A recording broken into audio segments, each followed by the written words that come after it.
Hello everyone, I'm Reverend Lexi and I'm a part-time curate here at St James as well as here over in Wythenshawe. And actually I come to you today from the vicarage, from my sofa in fact, and if you see a little black thing moving over here, that is my dog Bugsy, who comes everywhere with me when he can. He loves people and just loves to be stroked and all the attention that comes with being a dog.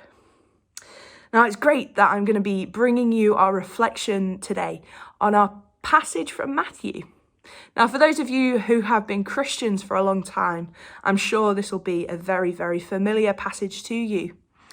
It's one of those passages, actually, that we have based a lot of our fundamental understanding of who Jesus Christ is, what his character is like, and who God is.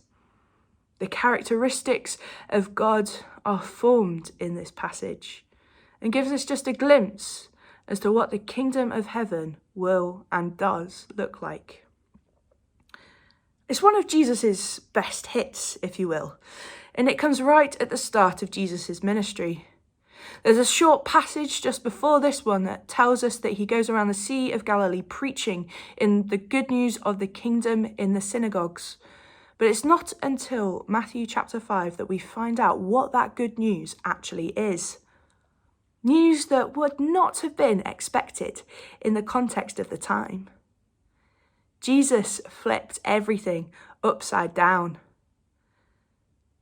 But it was news that was so prominent, so special, so different from what was expected, that it has stuck around for over that 2,000 years now. It's news that tells us of what Jesus expects of his disciples.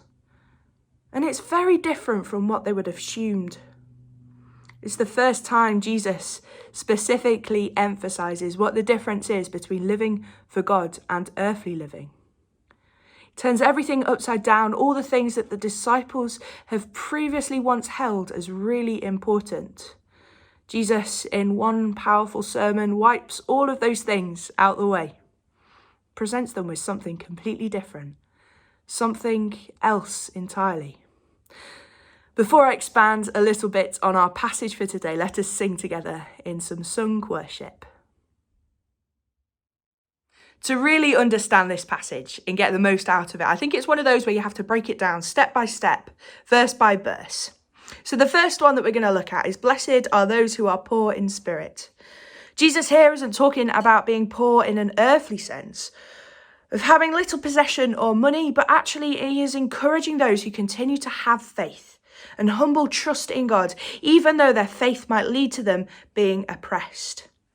The next one is, blessed are those who mourn. This isn't necessarily those who are bereaved, although it does include them too, but it's similar to what Jesus was saying before.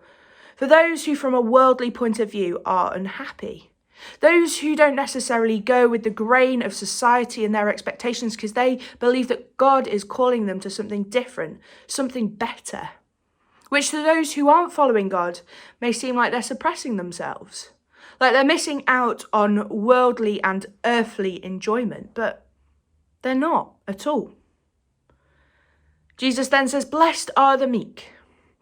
Now, when I think of the word meek, I tend to think of something that is passive, quiet, vulnerable, maybe a little bit pathetic. However, this isn't what meek means at all. In fact, Jesus is described as meek many times in the Gospel of Matthew. And that's not words that I would use to describe Jesus. Jesus is commanding those who don't throw their weight or authority about, but instead take a humble approach to those in positions of power and leadership and authority, using those positions for good, to fight for those who are unable to talk for themselves, to fight for social justice. Which links very nicely on to the next one, for blessed are those who hunger and thirst for righteousness. Now, this is calling for the followers of God to fully obey and trust in God and their plans for us, as well as the ongoing theme of social justice. Social justice is a theme of the whole Bible, from the beginning to the end. Social justice is something that is on God's heart, for everyone to be equal, for everyone to know that they're loved, for everyone to be treated fairly, sticking up for those who are unable to stick up for themselves. Blessed are those who are merciful. Now, this isn't just meaning those who are good at forgiveness, but those who are also able to accept their own forgiveness for their own sins. Jesus not only calls us to forgive other people, but actually calls us to forgive ourselves, which personally for me I think is even harder. Something I have to work on more. Something which with time and practice I'm definitely getting better at. But it's still something that is tricky and not easy to do, but we are called to by God. Blessed are the pure at heart. A common misconception with this is that we assume that we need to be holy. We need to be pure, we need to be perfect in all aspects of life. However, this is not the case. The pureness of heart that Jesus is talking about is purely loving God and loving God alone. Not having any other idols, not worshipping anything other than God, or putting anything else above their relationship with God. And also recognizing that Jesus is all of all. And Jesus does tell us that we won't know the significance of all of this until we meet him in heaven, when he is placed at the right hand of the Father. A very relevant one for today is blessed are the peacemakers. Now, this guidance is based heavily on previous ones again. Jesus is talking about putting others before ourselves, not working towards our own selfish ambition, but again, the same theme of social justice, sticking up for those who are unable to stick up for themselves. Our final one is blessed are those who are persecuted for righteousness' sake.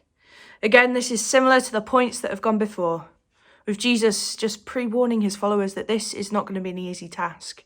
It's not going to be easy to follow Jesus and the ways that he sets out before us.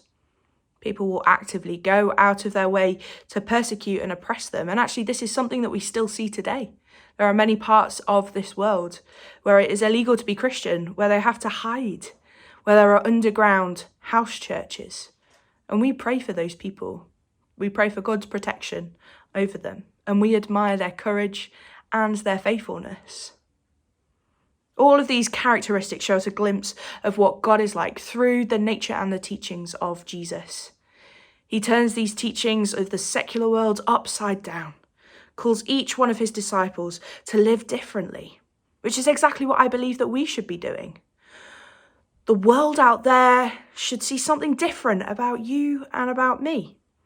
If we're called to be followers of Christ, and it's our daily challenge to put this into practice, to live differently, so differently that people question that there's something about us that is not of this world, that is better, that is of a higher standard.